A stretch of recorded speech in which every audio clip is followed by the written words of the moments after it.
session to use. Okay, fine.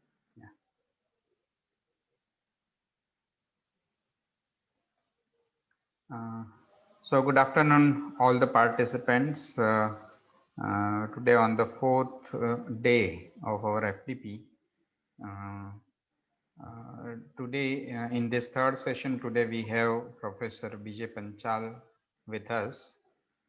Currently, sir is working as an associate professor in Applied Mechanics Department of Dr. S. and S.S. Gandhi Government Engineering College, Surat, Gujarat.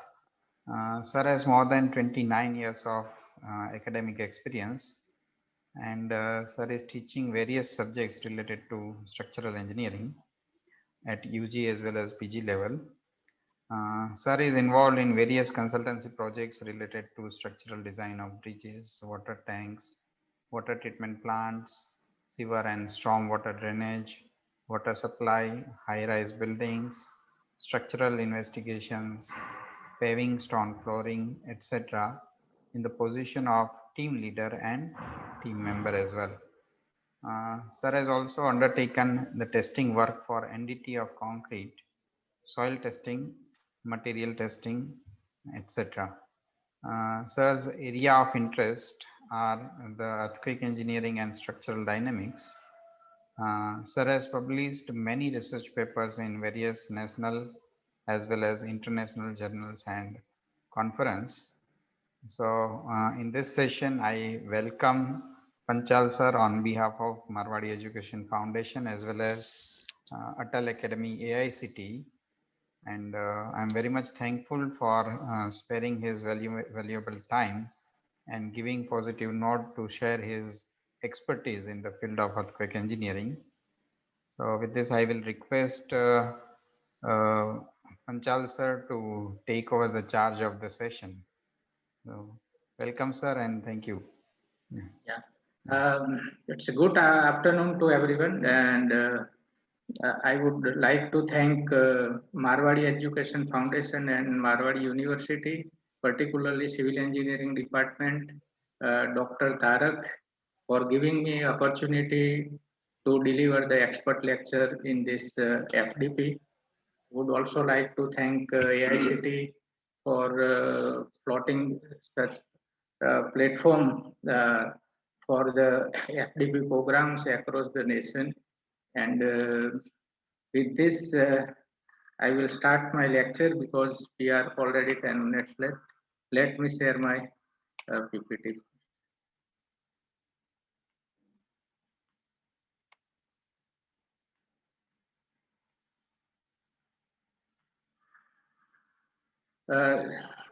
Hope screen will be visible properly. Yes, and sir. audio Yes, sir. visible.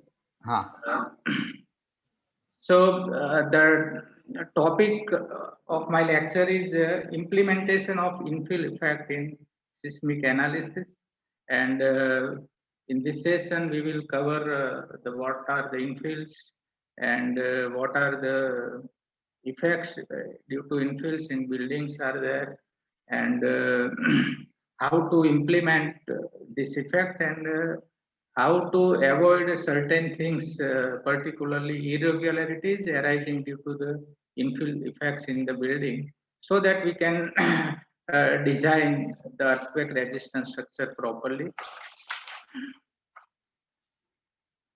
So, infills are the unreinforced masonry walls.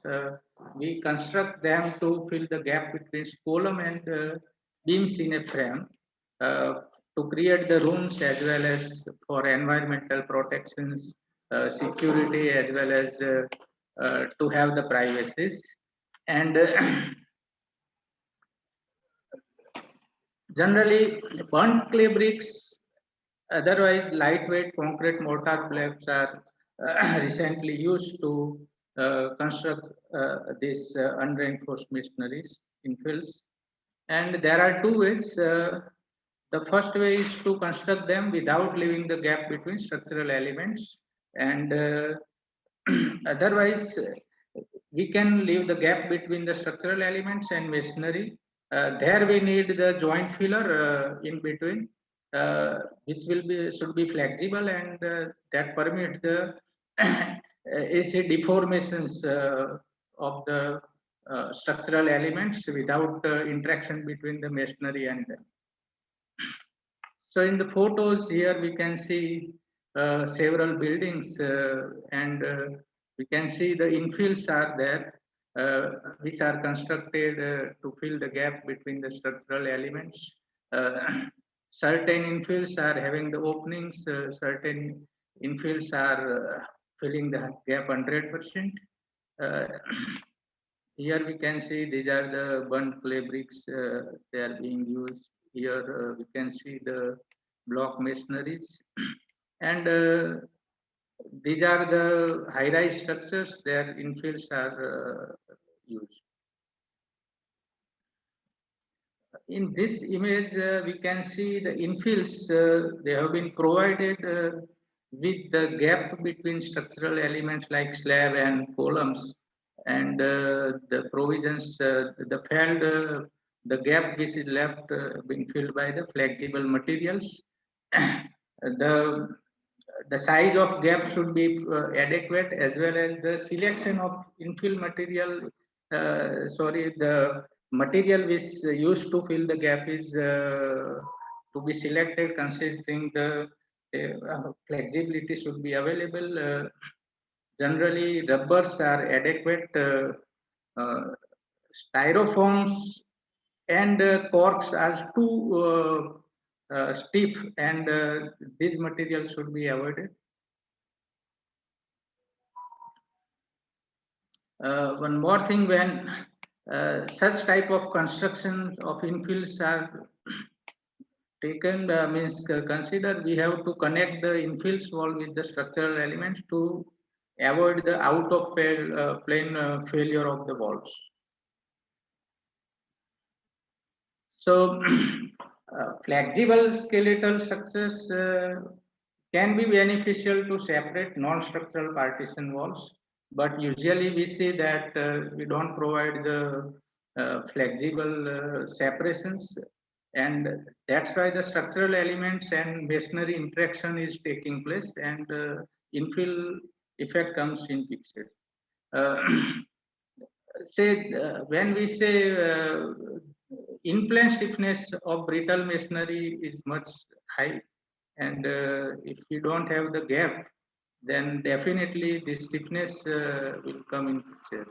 The damage occurring even after due to the weak earthquake can be prevented if we have the gap in between, and the joints which we provide will be filled with the flexible soundproof material like boards of soft rubber and but the use of styrofoam and cork should be avoided, which are very stiff. The size of the gap we should be determined looking to the stiffness of the building and the story height, which means we need to determine the gap which should be proper to avoid the interaction between the wall and structural element. And this must be secured for preventing the out of plane failure. So why to consider infill effects? So here in this photo we can see that infills are present at the first, second and third story. However, the infills are absent at the ground story.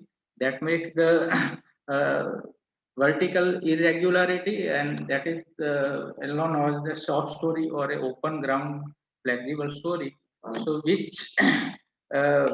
which is earthquake resistance of point of view its performance is very poor, and that's why much of the drift is deformation is get concentrated at the first slab level, and the columns are failing here. Other irregularity which may arise due to the infills is when we construct the partial height infills, the short column effects are coming in picture. So instead failure due to the flexure, the columns are failing due to the shear, which are very brittle. So the two types of this infill effects are very bad. One is soft story and other is the short column effect. So these irregularities are coming. That's why we need to consider the infill effects. One more thing, when infills are present, the lateral stiffness of building also increases, which in turn attracts the more seismic force as the natural period decreases. So how to implement this effect? So in recent IS 1893 2016 code, several modifications we can see. Among all those changes, one of the change or addition is regarding the effect of masonry infill walls that has been included in analysis and design of frame buildings. So we will see all those provisions, codal provisions, and how to implement uh, such that we can bring the infill effects in the building. So with the infills, when shaking or lateral force are arising, the infills acts like a strut in between the opposite corners of the column due to this type of effect, and sometimes sliding may occur. So these two effects are arising due to the infills. When we don't have any separation in between the structural elements and infill walls. So this is known as bracing effect. So here in this photo, we can see in this portion or base, the infill walls already have been filled and out of plane collapse we can observe. This portion is still intact, but we can't see much damage in the columns, right? So altogether, if in common opinion is that infill frame structures with masonry walls improves the behavior of the building under the horizontal load. Means it has the more earthquake resistance capability, but in fact it is not true. It may be true for say only for small loads, but when the earthquake load increases beyond the design level, then interactions between the infill walls and columns may lead to the failure of the columns along with the failure of the infills. And that's why it's important to learn the infill effects. So the bricks are comparatively more brittle.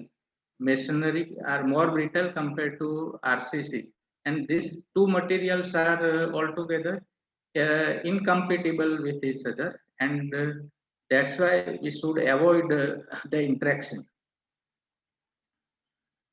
So two types of effect may arise. In one effect, if say columns are very stronger than masonry, then masonry is completely get destroyed and falls out. Whereas if columns are weak, then masonry leads to the failure of damage of the structural element. Rather the structural elements damaging the masonry, masonry is going to damage the structural elements, which is not preferable. So we can see the shear failure of infills like this, the diagonal cracking is taking place. So let us look to the 1893 provisions regarding infills. The first thing is that infill walls contribute the overall stiffness and strength of the building significantly, and this effect is lesser if openings are present, and infill also poses the hazard of out of plane collapse. So sometimes it may lead to the casualty, even though building is not collapsing. So altogether, it is best to avoid situations that lead to infill panels of large width or height. That is we need to limit the slenderness of the infill panels. Uh, Infill also creates the irregularity like say soft story column effect that we have already discussed, and this other than this short story and short column effects, if we have some unsymmetry in the infills, that may lead to the additional torsional effect in a building if we don't have the symmetry at all. So the number of finite element models have been developed to study these infill effects in a frame structure, and we understand this FEM modeling is too cumbersome and time consuming, and we find the problem in analyzing the entire structure if we go for the FEM modeling of the infills along with the frame. So it's better to have much simplified at reasonable accurate micro model uh, that can help us to solve our problems. And this is nothing but to model the infill effect with the strut action, right? So this is usually done by modeling the infill panel as a single diagonal strut connecting to the opposite corner, and that comes under the compression. So here we can see when uh, this type of load directions are coming, then these corners are coming closer. So here we find it's infill panels are observing the compression. So this portion acts like a diagonal strut, whereas this portion, uh, the mirror portion would come under either tension or it is not participating to resist any compression. Uh, this dimensions which are corner to corner diagonal dimension is designated as the length of the LDS. It is there, and this is WDS. That is the width of diagonal strut, and this is the length of diagonal strut. So we need to consider the width of diagonal strut that can represent the particular size of the infills, considering the properties of infills as well as the dimensions of the infills. So it's we have the key to equivalent diagonal strut to use uh, to consider the infill effect, and we in last few decades several attempts have been made to estimate the effective width of such equivalent diagonal strut, and in our recent code these equations which furnish are the basis is the proceedings of Institute of Civil Engineers, the volume 19, that is 1961, steel frame with brickwork and concrete infillings. FEMA also have developed empirical formulas which are very close to this one. So in RC buildings with moment resisting frames and reinforced masonry infill walls, so variation of story stiffness and strength shall be examined. Okay. So unless we model these infills, we cannot evaluate or examine this, right? So we model these infill walls using the strut analogy. In code, if some irregularities are there. These irregularities are to be addressed, and it should be corrected, especially in seismic zone 3, 4, and 5. So these irregularities are nothing but the soft story effect, you can say.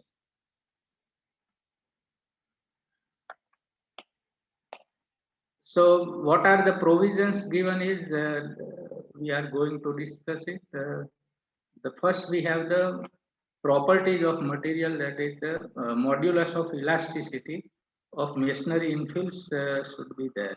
Okay. So code is having this formula, the modulus of masonry EM is 550 into FM.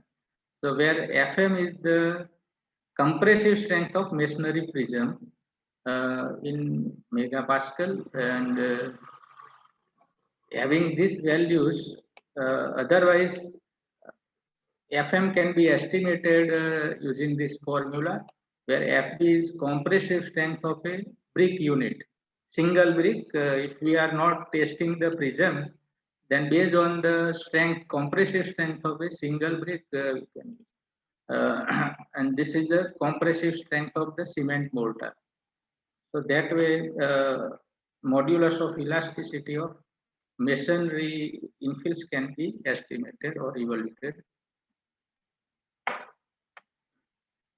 So here, when we say it is strut action, so strut is having the pin joints at the ends. Okay, so here we consider the infills as a strut having the pin joints at the ends, and we need to model in a software using the element defining the like a truss element that can be capable of taking the compression as well as tension. But here in this special case, which is masonry element, it's capable to take compression only, it's not going to take the tension.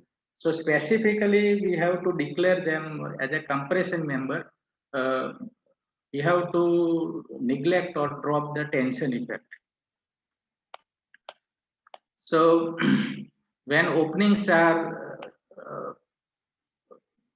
not present, then the width of diagonal strut can be evaluated using this formula, and the alpha H value,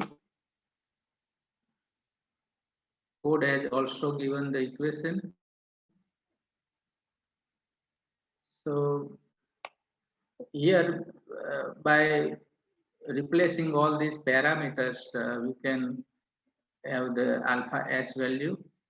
EM is the modulus of elasticity of masonry, whereas EF is the modulus of elasticity of the structural element, right? Beams and columns.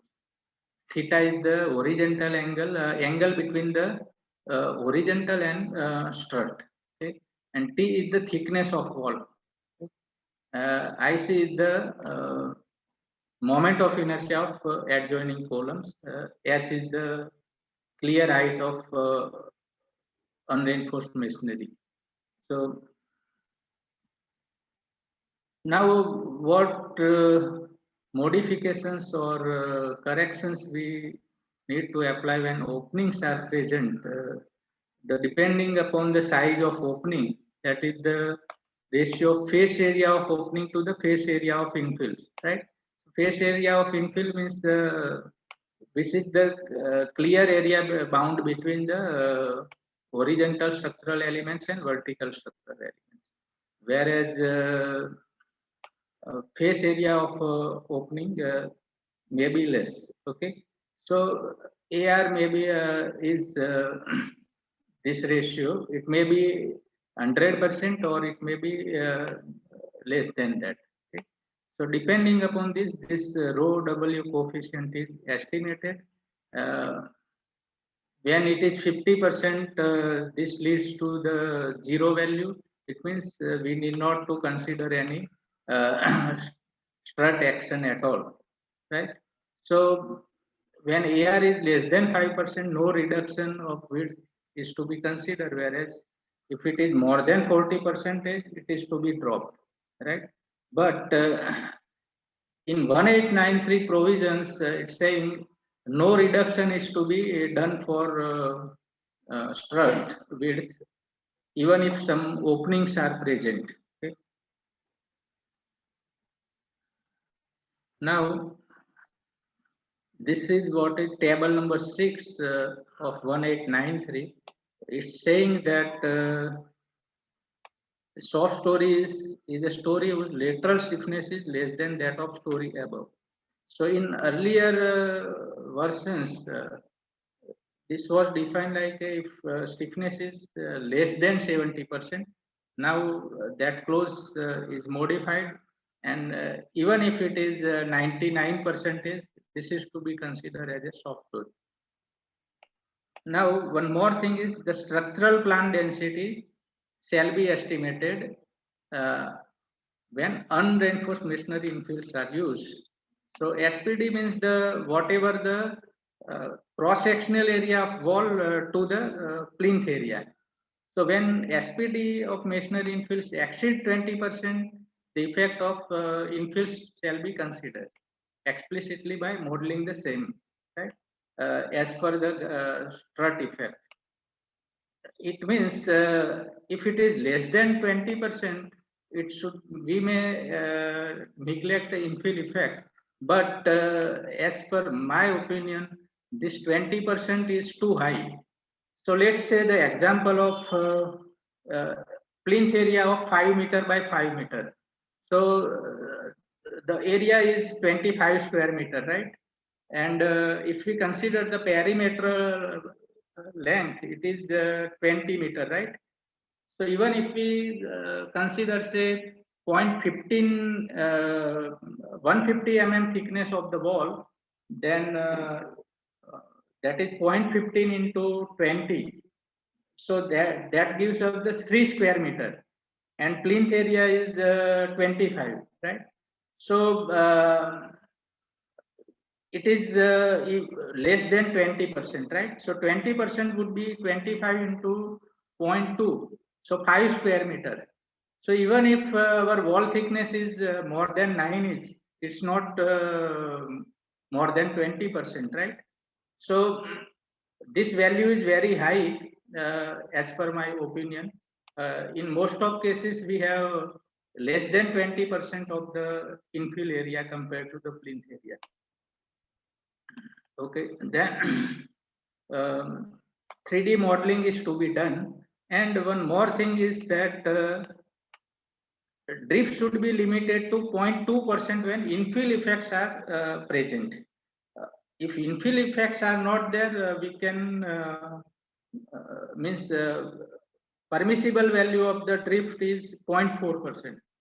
So to avoid the interaction between the infills and structural elements to a great extent, the deformation limit has been laid down, that is 0.2% only. So now why we invite the problem? So we invite the problem because our approach of analysis and design is different than what construction in real life construction we adopt, right? So far as possible, the analysis model and design model must be very much close or compatible to the what we construct them, right? So here what happens, these infills are present always, we find, because we cannot avoid the infills in most of cases, as well as in urban areas for low-rise buildings. Even this is open soft story, open ground stories to be provided to accommodate the parking and all that, right? So the scenario is in analysis we consider the bare frame. We also consider the bare frame in design, but in construction what we find is due to the infills, their performance or is very much away from what we determine in analysis and design. So here it shows how strut action is arising. Of course, when earthquake forces are reversible, right? So in next cycle, the direction of strut action will change, right? So this width we have to estimate. So how much width of the strut we should consider to replace the infill effects. That is the WDS what we determine. These are on exaggerated scale. So in actual case, it may be gap may be very much less. Okay. Now, in bare frame models, what happens? We consider the skeletal of rigid jointed elements. These are, we can say, line members or beam members, right? So all actions are frame actions, right? So bending moments, shear force, and axial forces in all these elements. Predominant is the frame action, right? But once the infills are present, the predominant action is the truss action. Here we can see the load from flows from diagonally also, and it reaches to the ground. Right. So this is what is the truss action is. The bending moment reduces to a great extent when truss actions are present. But when we have such irregularity, when we don't have any infills here, what happens? This portion, in this portion, we get the truss action. However, in this portion, we are not getting the truss action due to discontinuity of the infills, right? So the beams at this level as well as these columns are observing much more bending moments and shear force compared when 100% infill are present.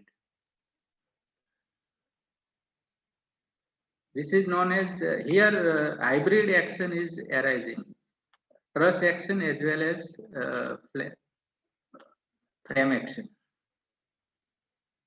Okay, this is also the well-known feature. Fine. So this graph shows the how mode shape will change when we provide the soft story, right? So here we can see the mode shape. This value is much more 0.8 normalized mode, right? So here we find it is much away. This mode shape is for the infill walls which are 100% present. This is for bare frame. However, this is for the soft story, right? So soft story performance is bad because most of the deformation is concentrated at the first slab level. So we find the variation of the story stiffness and story strength. It varies very drastically when soft story is present. So here we can see it reduces to a great extent story stiffness as well as story strength also drops, right? So sudden change of the stiffness and strength leads to the bad performance and sometimes it leads to the failure of structure. So we can see the infills here. Okay. So I have prepared two models. One is ground plus 9 story and one is ground plus 4 story, taking the story at 3.5 meter and base area is 15 meter by 15 meter. This is live load 4 kilonewton per square meter. Earthquake zone 5 I have considered and infills I have considered 140 mm thick brick masonry. So partitions walls are only if you consider the bricks. So it may be 150, 115 mm, but when we consider the plasters, then thickness may go up to the 150 mm. So I have considered the width of without plaster, adding the 25 mm plaster. Okay, so these are the two structural layouts. Both are identical in say dimensions, 15 meter by 15 meter. Beam sizes I have considered 230 mm by 600 mm. However, column sizes I have considered different for G+9 and G+4, looking to the demand of the strength and stiffness. So here I have considered the 600 by 600 mm column square. Here also 450 by 450 square. So this is just I have considered the symmetric regular structure for easy analysis and understanding. It's not representing the real life structure. So in real life structures, staircases are present and lifts are also present. But this is just for study purpose and to see how the modeling can be done in a software environment. That's why I have considered very simple configuration. So the base size is 5 meter each along X and Z direction. Okay. So this represents the elevation or 3D skeletal.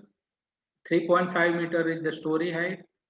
So from ground level or a plinth level, it makes 35 meter height for the G+9, whereas height is 17.5 meter for G+4.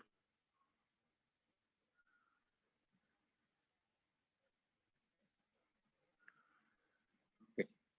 So I have prepared the three models for each case. This is bare frame model that includes only columns and beams with rigid joints and fixed foundation. 2 meter is the depth of foundation I have considered. This represents the configuration that have the soft story, and I have modeled the infills from the first story to the ninth story.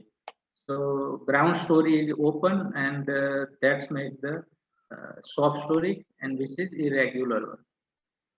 This is 100% infills I have considered in this model. One more thing, I have considered the infills in interior base as well as on an external base also. Okay. So this table shows the load calculations, dead load and live load, considering all structural elements as well as masonry infills, floor finish. Live load is 4 kilonewton per square meter. I have considered roof live load is 1.5. Roof finish is 2 kilonewton and floor finish is 1.5 kilonewton per square meter. So these loads I have assigned to structural elements, to the beams as a line load, dead load and live load. And I have assigned the floor load to consider the slab and floor finish as well as live load. This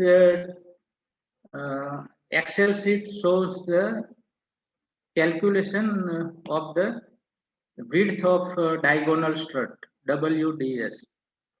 So it's very simple. Just you input all your data, and as per the formulas, just we need to estimate the WDS. It comes out to be 1.782 meter with the WDS to be considered. Understand that thickness is the similar to the wall thickness we have to consider in model, right? So if we have the 140 mm thick wall, so we need to consider the thickness of strut element as a 140 mm. So it's a rectangular element basically. So considering the different load cases, so I have considered the static earthquake effect considering the static coefficient method as well as dynamic analysis I have done using the response spectrum method, and all the load combinations we have considered uh, as per the limit states of serviceability as well as limit state of collapse. So these are the mode steps.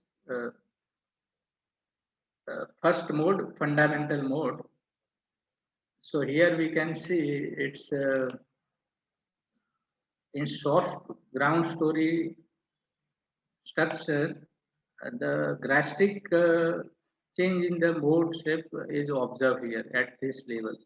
And that renders our building vulnerable under the earthquake effect. And that's why we need to study this and what are the additional forces are arising and how to avoid the soft story effect. So what remedial measures we can take, that we will discuss later on. But we can see this mode shape is very much different because more deformation is concentrated here.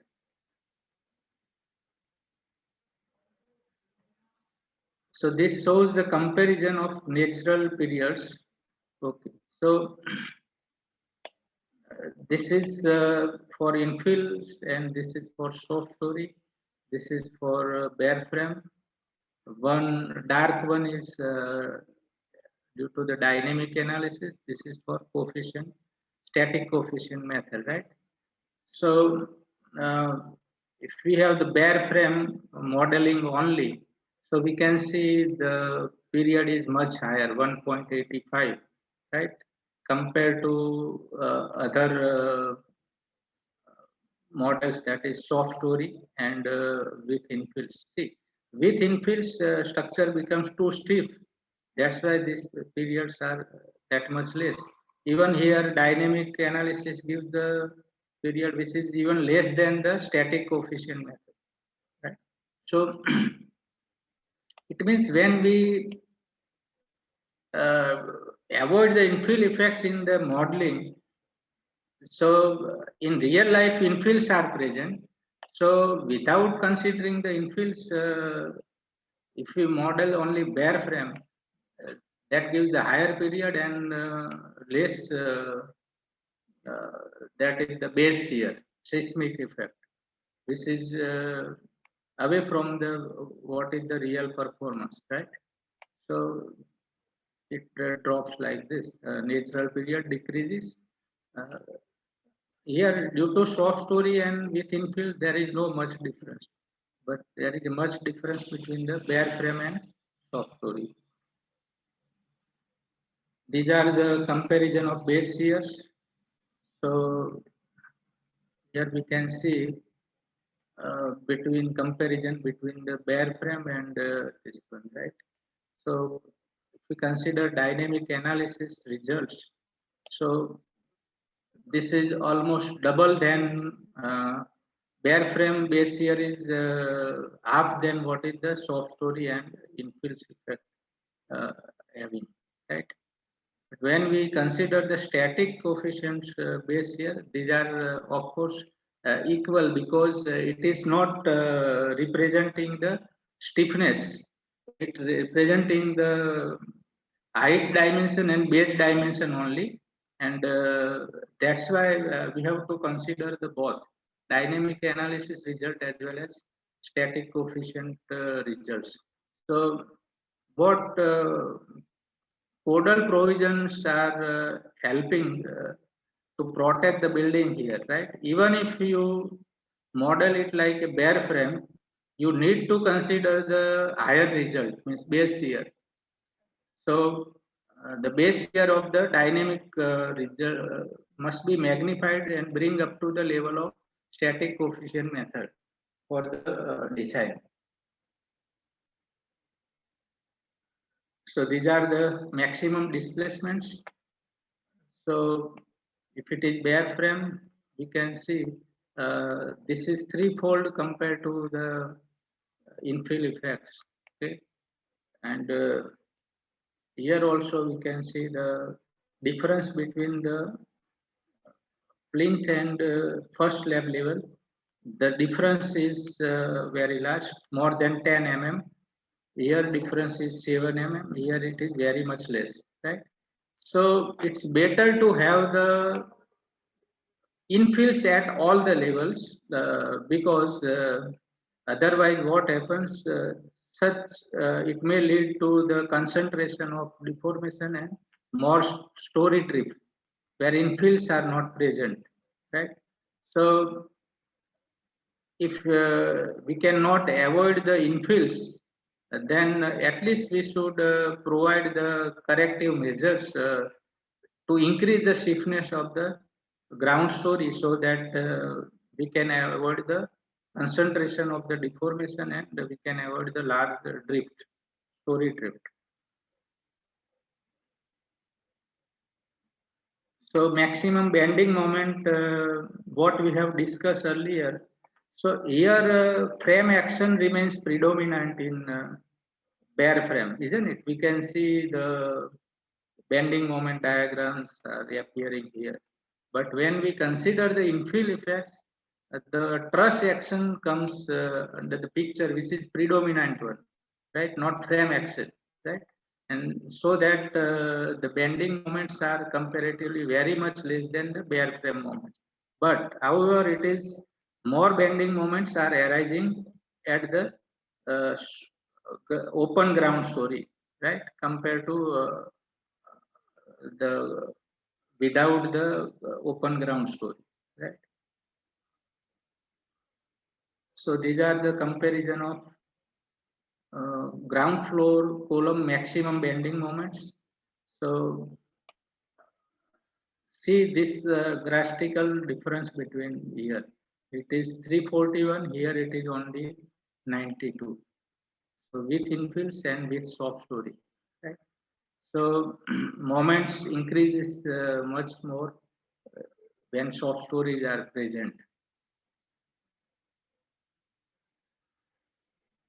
Same way, shear force also increases drastically because we lose the truss action here.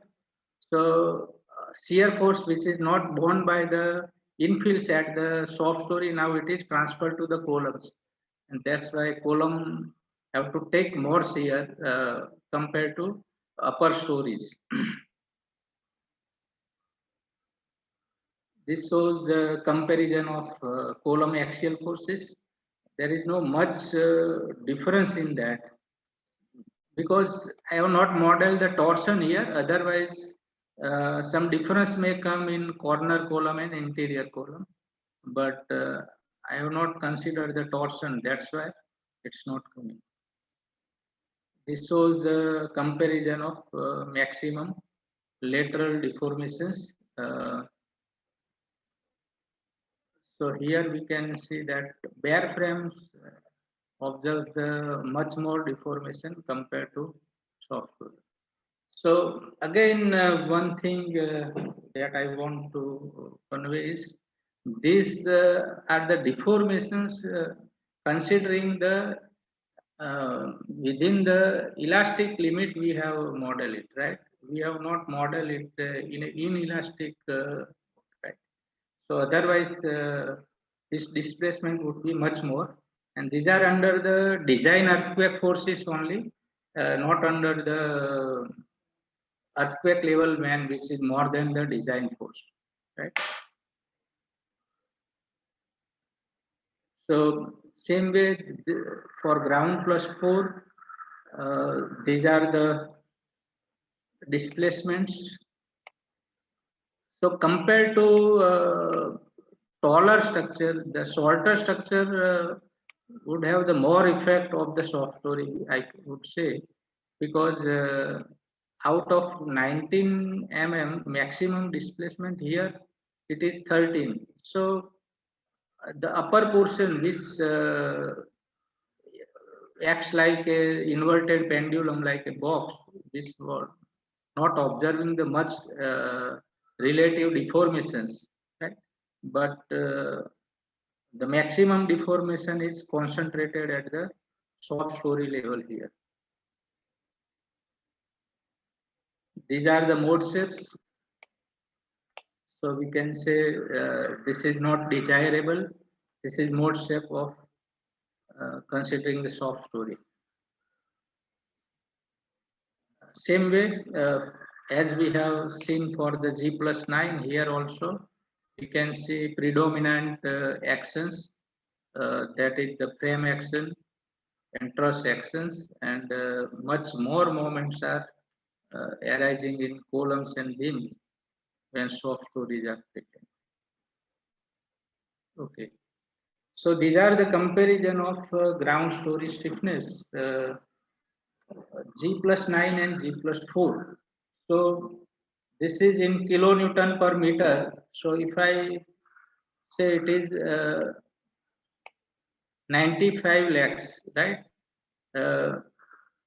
When it is soft story, this ground story stiffness drops to the 40 lakhs. So, sorry, 9.5 lakhs, here it is 4.01 lakhs, right?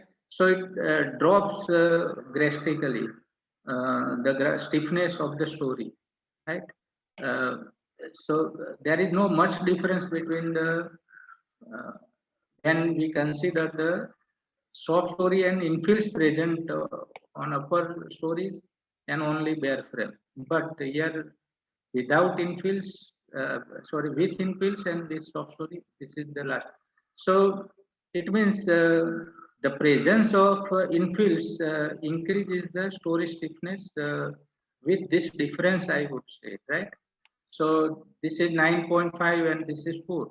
So almost 4.5 lakhs, right? Kilonewton per meter, that stiffness is added due to the infills only, right? So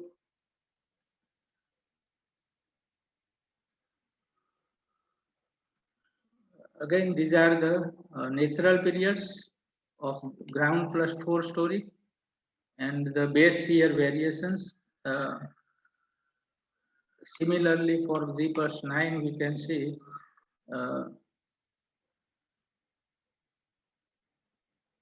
natural period variation is even it is G plus 4 story. Dynamic analysis bare frame gives us 1.13 second, right? So if we find the alpha h, right, with this, which is 2 less, means which gives the base year only 684, right? Whereas static coefficient method is base year is 1356.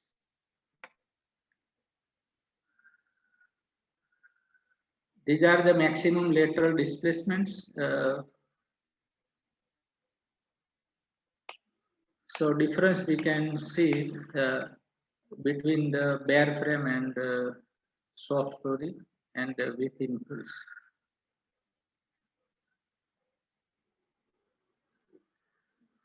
Here also we can see that maximum bending moment in column increases much more when soft story is present, and bare frame and soft story bending moment difference are not that much having that much gap.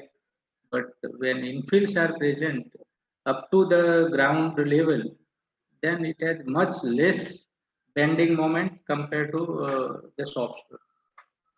So if we want to take the advantage of the infills, but there is a question mark, how long infills will remain intact during the entire shaking period? That is question mark, right? So once the infill fails, then the building starts behaving like a bare frame only. So post failure of infills leaves means the reduction in stiffness is taking place drastically, right? So if we design the column with this bending moment, again which may lead to the failure of column after the failure of the infills. These are the comparison of maximum shear forces. This is the reason why soft story column fails under shear, right? So shear increases drastically. These are the comparison of maximum axial forces. Okay, that we have seen bending moment in beams also increases when soft story is present. Maximum shear force in beam also increases. So altogether, we can say bare frame displacements are much higher than the frame with infill effect. Uh, Displacement of soft story is much higher compared to with infill effect, and story drifts are more than 0.2%, right? It's not fulfilling the criteria of IS 1893 provisions. But if we talk about the ground story, we don't have the infills present. Also, we don't have the other non-structural elements. So there is no risk of failure of non-structural elements at the open ground story level. So then why should we limit the story drift to a 0.2%, right? So if it is at the upper floors, then it's okay.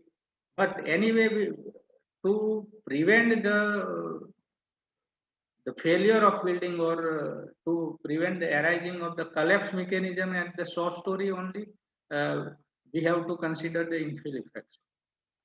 Um, Soft story stiffness is about 60% less compared to with infill effect, right? So anyway, if soft story is present, we need to increase the story stiffness at the ground, open ground story, that is to improve the soft story, we have to add or increase this much stiffness. So actual value we should estimate by real modeling, right? And we need to implement this by different ways. We may go with the provision of additional RCC shear walls, or we may provide the bracings also. This shows the ground floor column bending moment demand increases by 80%, shear force demand increases by 90%, and all that, right? Now, what happens if we design our structure considering only bare frame modeling, and if we do not consider the infill effects, right?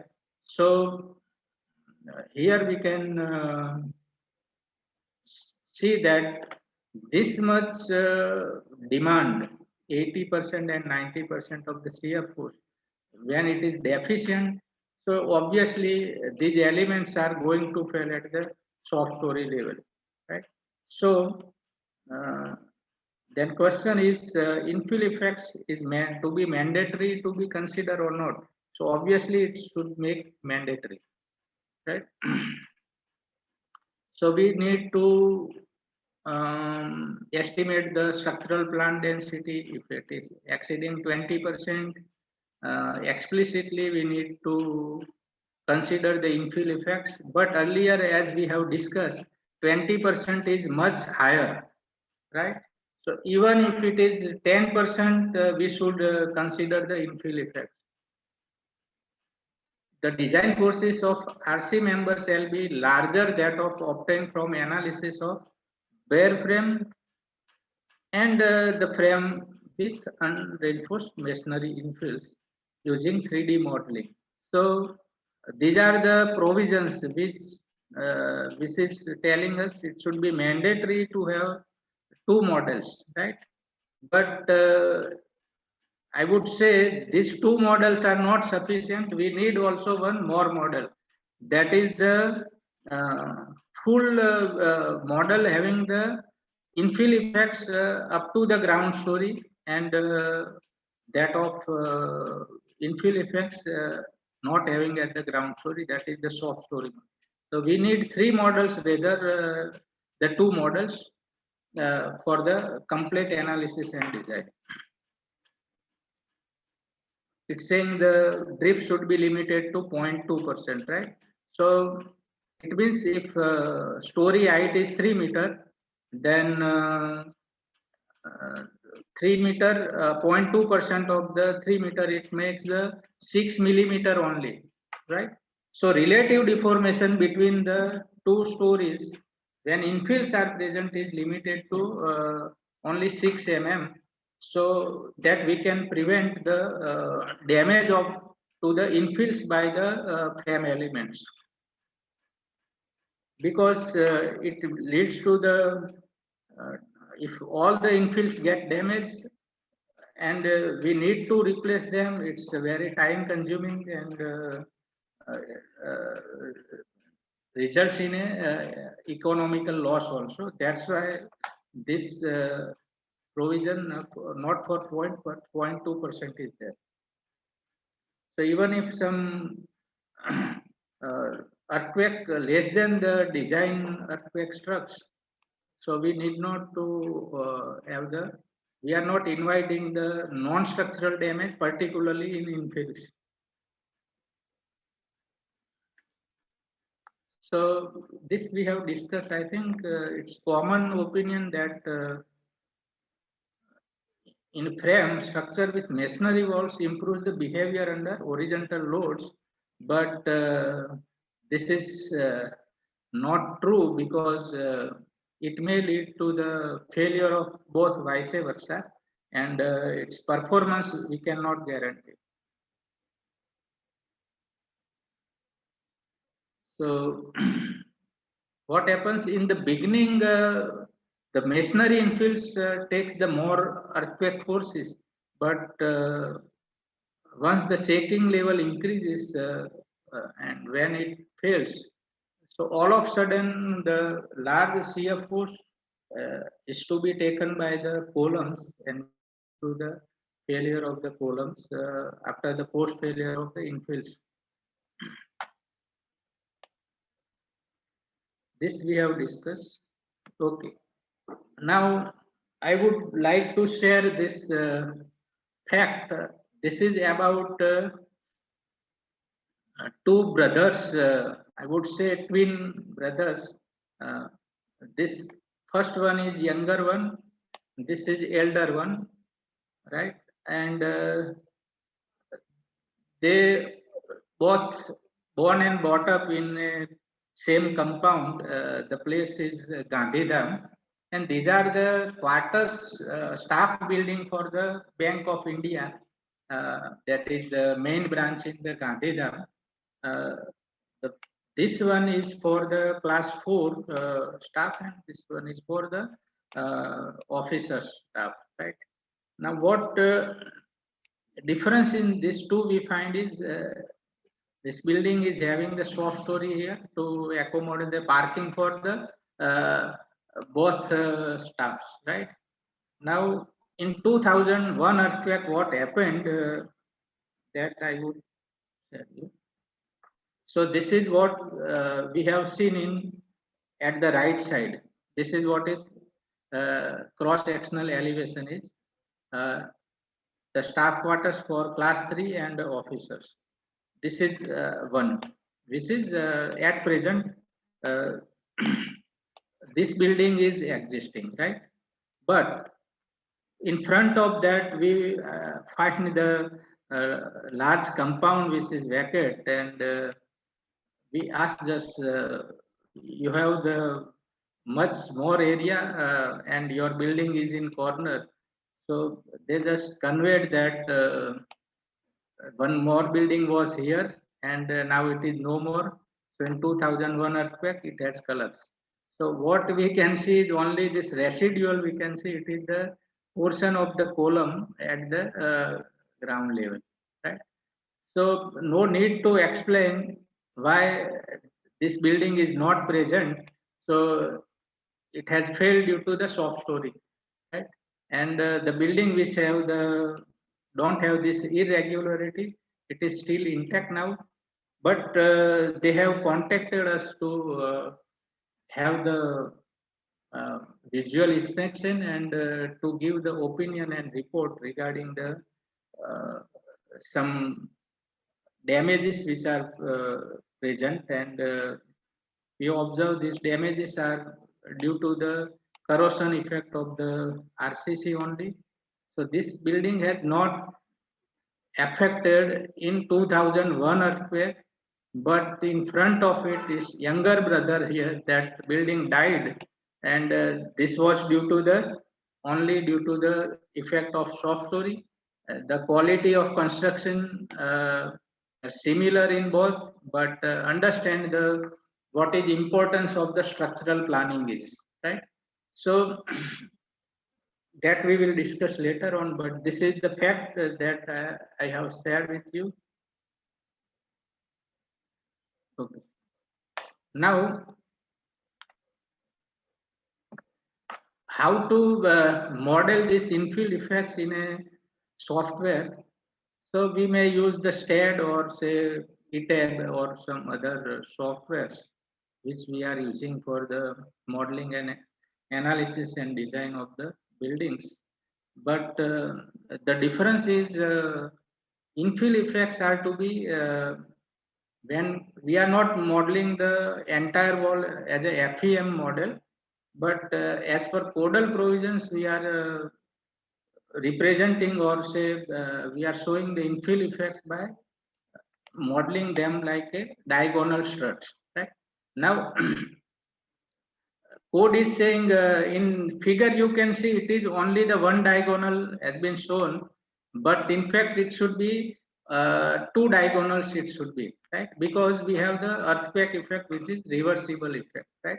But what happens when we put the two diagonals? So one diagonal we have to make inactive when say earthquake forces is acting from left to right. Say this is positive x direction. So when the earthquake inertia force acts from left to right, so these diagonals will come under compression, right? Whereas these diagonals are not going to contribute any resistance because they are falling under the tension. So being brick masonry, we are not going to permit the tension to develop, and that's why deliberately we have to define these diagonals as a compression member only. So once tension is coming, it's not considering, right? So it's making inactive in a software environment, it is making inactive. So compression only member is to be designed. This is to be considered as a truss element. So first thing is it is to be declared as a truss element. We have to assign the property of brick masonry.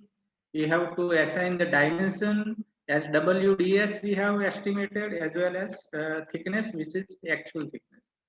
So rest of the procedure is slightly different instead, because when it is compression only member, it's we need to change the property of say specification of the member after each running the each lead load case, because what STAD is doing, STAD is making the first it making the member inactive.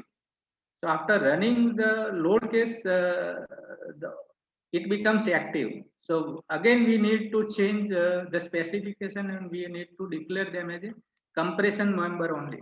So the command is known as a change command. So here you can see this is load case number 1, right? So we ask the software to perform the analysis and print the results, right? Whatever the results we want to print. Then we need to use the command change command. We need to declare the member as compression members, whatever the members are there, all the members. Again, we run the second load case after declaring it. After running the second load case, again we need to change the specification. Again, we need to declare them as a member compression, right? So this is to be done for all primary load cases, and for load combination, it is not required because the load combination is nothing but it is the results of the primary load cases are combined. What the methodology we declare. So most in elastic range we combine them using the algebraically only. Okay. So this is the help menu of STAD, which explain why change command is to be declared, right?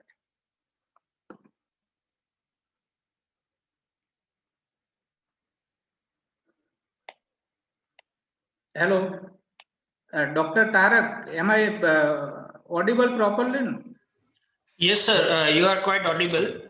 Yeah, and Yes. speed wise, it is okay. Yes, sir. It's quite okay, and in fact, it is balanced so that everybody can understand properly. So you carry on, sir, according to your schedule, sir.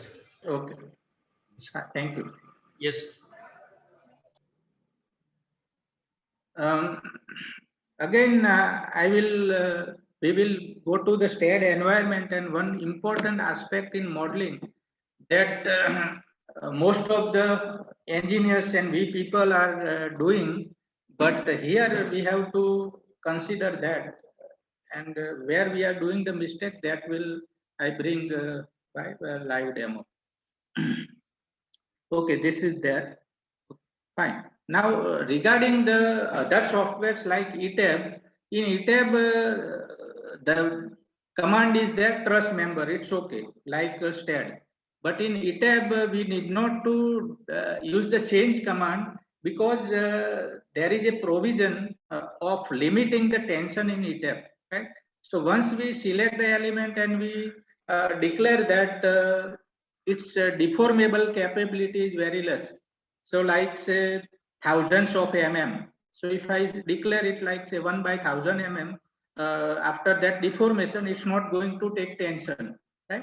So automatically it will become inactive to take the tension once that deformation level is reaching.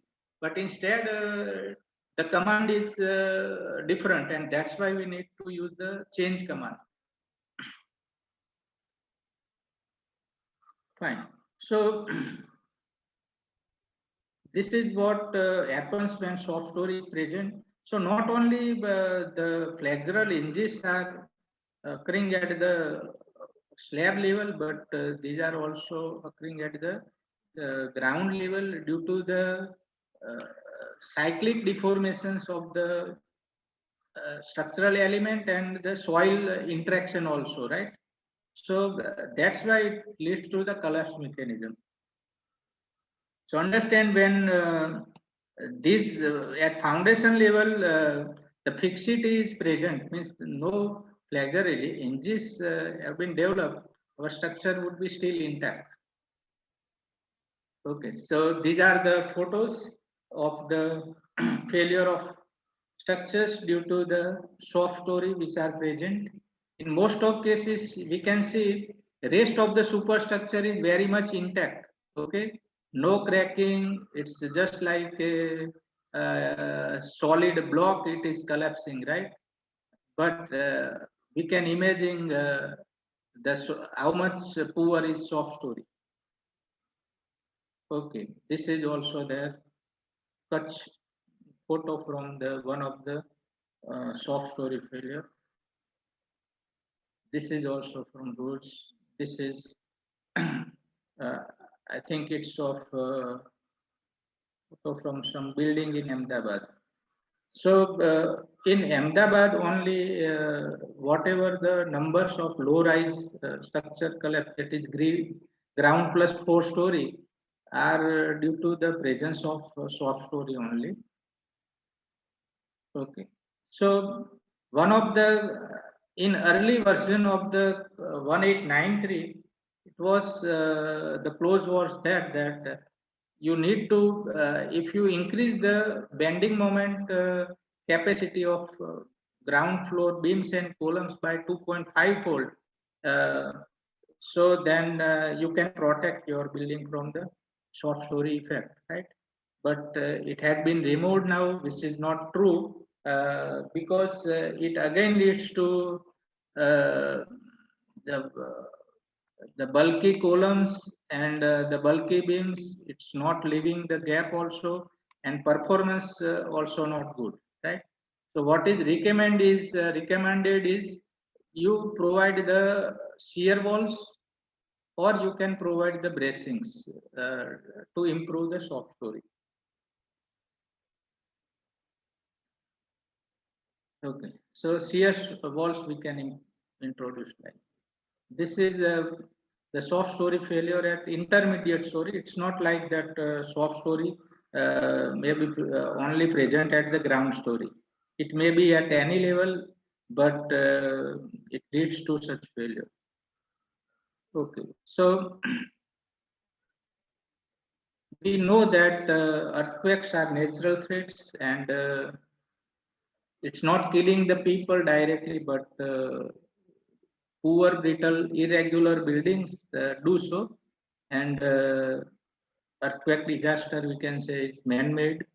And this analysis, if we see that the red portion is earthquake-induced fatalities number and economical losses.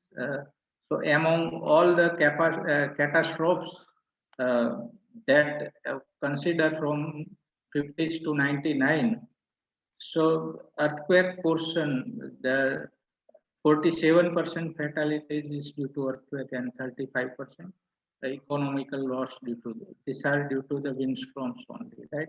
So it means among all the natural catastrophes, so earthquake leads to the high fatalities as well as economical losses. Now, if give you the example that what shall be the maximum number of uh, fatalities in a particular earthquake that has been reported. So it is Tangshan earthquake of 28 July 1976 that happened in China, and it killed 2090 people in that event. So we can see the figure 2,90,000 killed in that earthquake, right? So other one is the uh, Chimbot earthquake that happened in Peru in 1970, 31st May. The death toll was 67,000, right? The first earthquake was of size magnitude 7.6, and Peru was of size 7.9. So 7.9 is close to the great one. That is also it's not that much close to the great earthquake 7.6, but still it lead to the that much death toll. So we can see the most of the buildings would be very brittle and poor, and that's why it lead to the that much catastrophe. And time was 3 o'clock 42 minutes early morning. It means the morning time. We can say night time. So time is also important. So it will not giving the time people to run away from their houses also. Like say that happened in Lautu. So it was struck during the early morning. So people would not find the time to escape even though buildings of only a single story building. Okay, so if you talk about the Bhuj earthquake, that toll was 13,800 and injury number was 1,67,000, and we can imagine how the earthquakes are more dangerous than rest of the catastrophe. So in this analysis, out of 234 events, earthquakes numbers were 68, only 29%. Understand? But it has led to the more number of casualty and economical loss. So that lead us to how we have to tackle with the earthquake.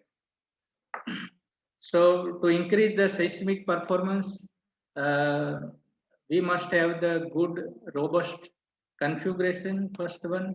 Then we should have the adequate lateral strength, stiffness, ductility, and integral actions. Also, we need to design the non-structural elements properly, and quality of construction also matters. Okay, so we should follow all the codal provisions. It should be made mandatory. So even today we can see thousands and thousands of low-rise buildings are coming with the soft story without provision of shear walls, and definitely we are much worried how these buildings will perform in future catastrophe. So retrofitting of such buildings will need the more money compared to their actual cost even, and again it is challenging. So it's better to construct the good earthquake resistance building rather than to go for that retrofitting later on. This thing we should escape. Okay. So are we build earthquake resistance buildings? See, these photos I am showing to sensitize you people, also our fraternity, so that we can bring the awareness and at all the levels, right from the designing the curriculum and to bring this to a, say, practicing engineers in practice, real practice. So this type of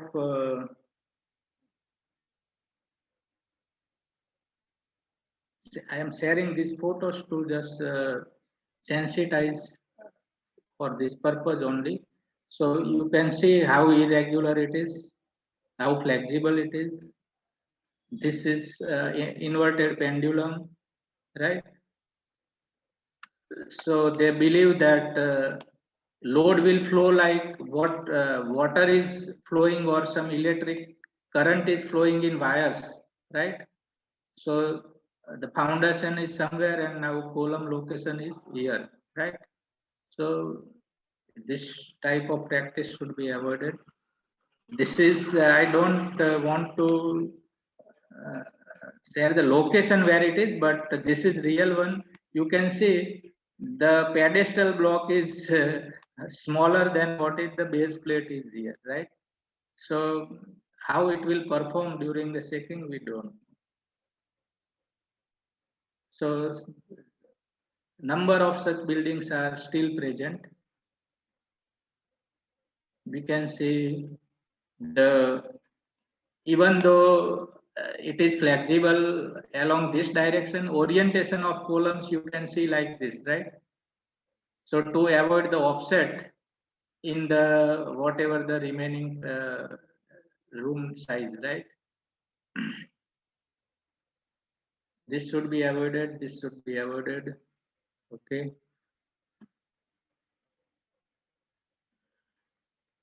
So practice building are still collapsing, and someone from construction industry are responsible for this disaster, and what we can do is, as we cannot predict earthquakes, we can prevent collapse of the structure by adopting good technology and good practice. So it's design and construction level new structures. We should design to resist the earthquake satisfactorily, and to address the problem posed by weak old structure, which is no doubt challenging, that is to be addressed. And first responsibility lies with us, that is structural engineers and authority. This is the philosophy we know better, so I am not discussing it. This is also basic philosophy. You can see how the live load is estimated. Same way thing may happen with the earthquake also. So whatever the design earthquake we have taken, but the effect may be much more than that. So accordingly, we should design our structure. Okay, this is not I am going to discuss. So how much we have learned, that is, this is important.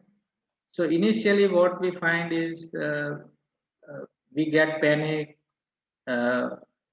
lot of fears among all the people, but after a week and month, the allocation of blame to builders, and that starts who is responsible, what to do, all that, right? And after 1 month to 1 year, long-term repairs, action for higher standards.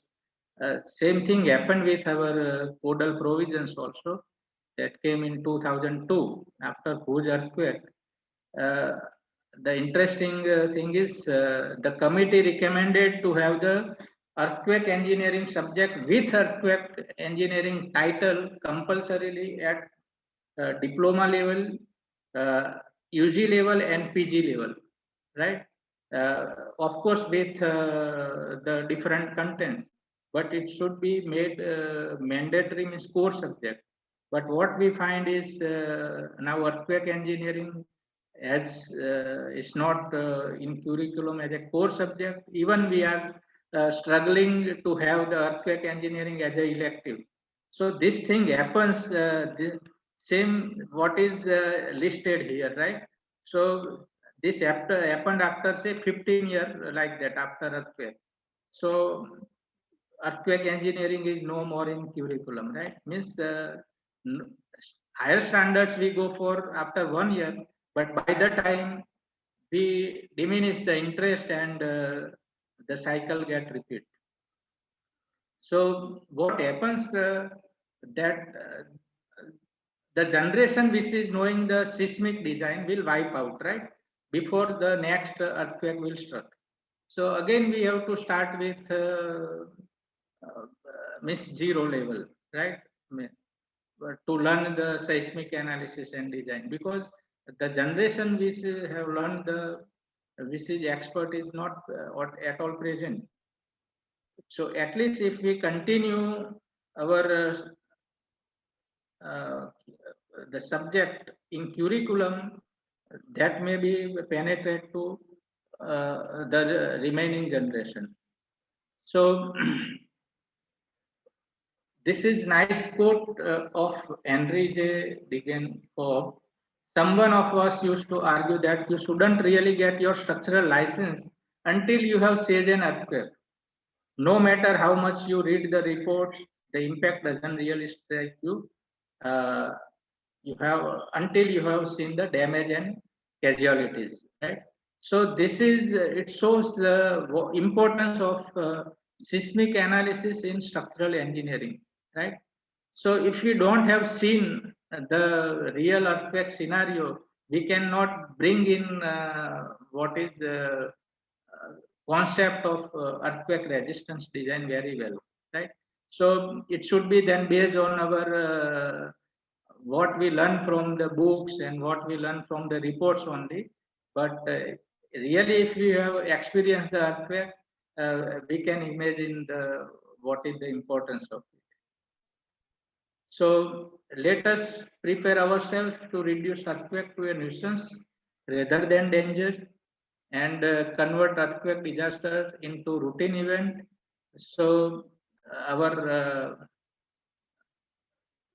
design practice, earthquake resistance construction should be such that it's not leading to the failure of structures, means zero casualty, right?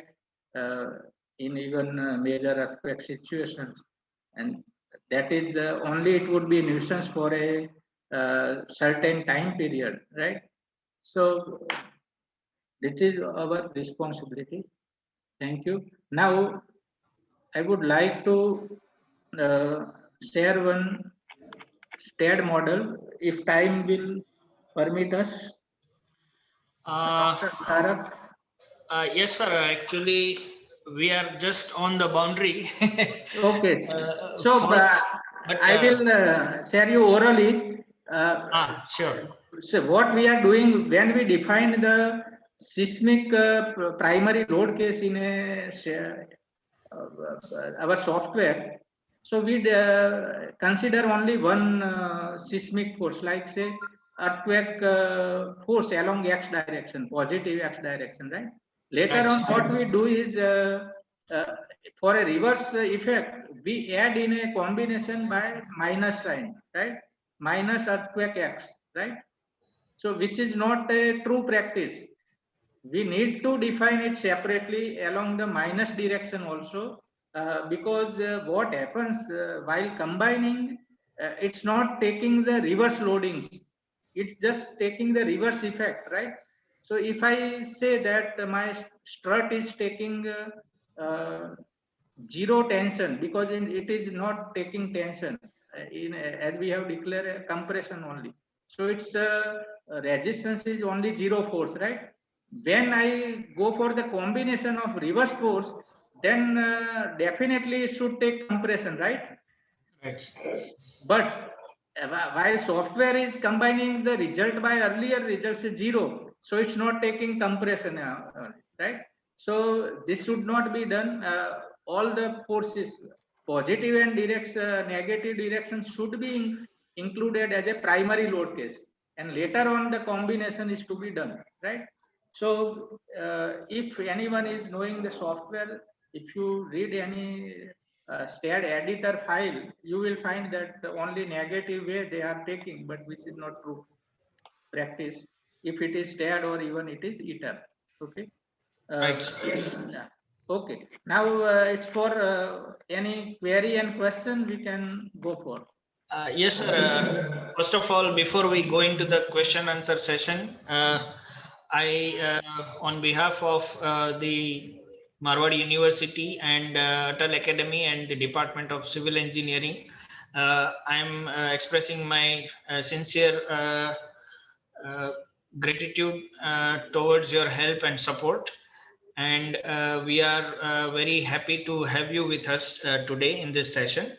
It was a completely true sense ground to very much basic level of the presentation, however, and it was explained in such a simple way, sir, by yourself. So it was very easy to understand a couple of the difficult concepts also, sir. Yeah. So thank you very much, sir. And now let's take question answers one by one with your permission, sir. Yeah, definitely. Yes. So the first question is: should we define axial hinges at 0.1 L in compression strut for pushover analysis? Yes, definitely, because this is required. Okay. Okay. Otherwise, what happens? It will consider at the junction of the column and beams, right? Yes, Right. sir. So Right. the length is important, right? So Right. actually, the hinge in strut is not going to occur at that common junction. It will be away from that, right? So in Right. real modeling, it should be done like that. Okay, I Right, am sir. also doing that way only, 0.1 L. Right, But sir. in because for simplicity, I have not done it. Okay, sir. Sir, next question. Yeah. We usually neglect masonry wall in building modeling and simply consider its weight as a Right. UDL over the beam. So, Right. will it cause soft story mechanism during the severe earthquake? Yes, definitely. See, when we don't have the soft story in real building, which we Huh. are going to construct, right? So Right. then we have to even model with the infills, considering right from the ground level, right? Right. Whatever the walls are present. But we need not to consider the soft story because in construction it is not soft story, right? But in construction, if it is soft story is present, definitely we have to model it. So it is Okay. model number 3. It's Right, not sir. 2 models are sufficient, 3 models are required. Okay, sir. Sir, next question. How to find structural plan density as per IS 1893-2016? As per my understanding, we consider the cross-sectional area of wall, right? Right, sir. And we compare it with the plan area, that is at the say plinth level when True. the soft story is present. So that ratio is the structural density. Okay. Right, sir. Sir, next question. How to determine effective width of strut when AAC blocks are used, whose modulus of elasticity is not known in most of the cases? See, if it is not known, then it is to be by testing, it should be determined. Okay. Otherwise, just simply by guessing, we should not take. In case of brick masonry, see, we are using the brick masonry from long back, right? Right, sir. Right, So sir. we have lot of data available. But Huh. these are the means the new material we are using. So definitely we should not take the absurd value. But as per my opinion, their performance are very much different than brick masonry. Right, sir. Light weight block may have the less modulus of elasticity and shear strength also, right? True, sir.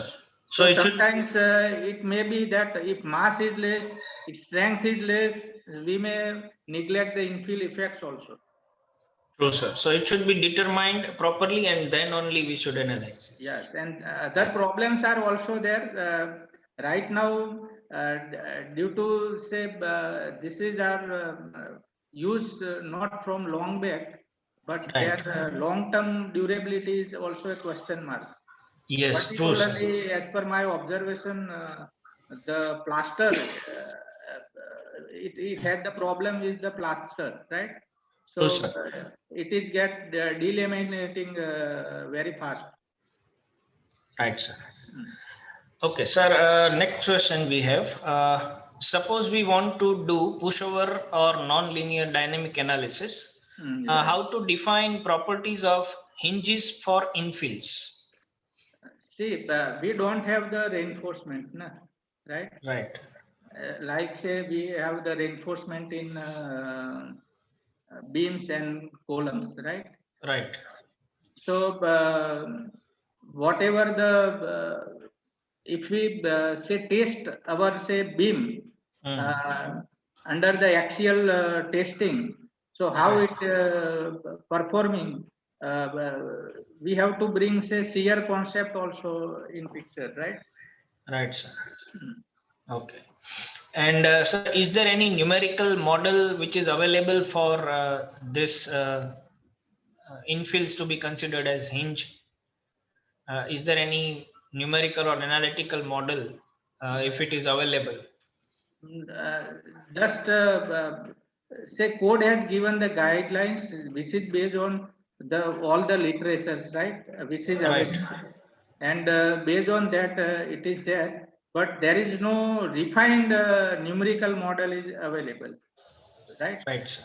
And that's why I think 1893 provision came very late, right? Right. That numerical model is available. Very earlier 1893 has bring that. Okay. Okay, sir. So next is earthquake is reversible. Then why we are modeling only one diagonal strut? We have to model it by two diagonals, right? Okay. Okay. This is our wrong interpretation that we should model by a single strut, right? This Yes, is for by one action only, right? right. For other action, we have to model it. So there are Yeah. several things in code, we interpret them wrongly. Wrongly, right, sir. Okay, so next question. Do we need to consider diagonal strut in, yes, the same question is there. Do we need to consider diagonal strut in both direction? I think you have already answered. Yes, that it should be definitely considered in both the directions. Next is why base shear is different in static and dynamic analysis. See, static analysis is considering the period. This is based on the size of the building, right? Right. Whether the stiffness variation, right? Right. And it is on safer side because in real life structures, the base, whatever the period which are observed during the real shaking in past earthquake, are compatible with this empirical relation because non-structural elements are participating in this. The contribution of non-structural element in that behavior, dynamic behavior, is to be considered, right? And that's why this is there. Okay, sir. So Sir, I think bare frame modeling is not sufficient. That's why. Okay, sir. Next question. Which analysis you have performed to study the effect of infill walls, linear or non-linear analysis? It's a linear only. Okay. Because for the design earthquake level, we have gone, right? If the pushover to determine, say, behavior under inelastic range, definitely it is required. Right, sir. Sir, we have one more question. How can we validate results of story drift produced by StatPro? Means the story drift that is produced by the StatPro model, how we can validate that result? See, manually you can estimate the stiffness, right? And we can determine the deformations manually, right? Right. So, story stiffness is to be determined considering, say, you have to lock the lower story, right. And you need to apply certain force at the upper floor, and you can see the deformation. And based on the definition of stiffness, force required to unit deformation, you can determine the stiffness of various stories, and we can find the deformation manually also. But again, some certain assumptions are to be made, right? Right. So here in the last, sir, one student has requested to have your stat model about which you lastly discussed. So I think to the participants, we can say that we will request our expert, and if it is feasible. I will email it, right? No right, sir. So at least .std file I will email it. Okay. Yes, that edit file that will be received, and we'll share it with all the participants. Yeah. And okay. So once again, I am very much thankful to Marwadi Foundation and Marwadi University for inviting me to deliver this expert talk. And again, I hope this session will remain fruitful, and whatever we have learned here, we will try to bring in our practice also. And again, I wish for all of you for your good health and well-being under this prevailing situation. And that's all. Thank you very much, sir, for sharing and sparing your time with us. And it was truly a memorable session. So with this, once again, the entire staff of Civil Department and the university are thankful to you, sir. And we are ending the session by now, and all participants are requested to join the next day session sharp at 9:30 tomorrow morning. So thank you, sir. Have a good day, sir. Yeah, welcome. Yeah. Okay.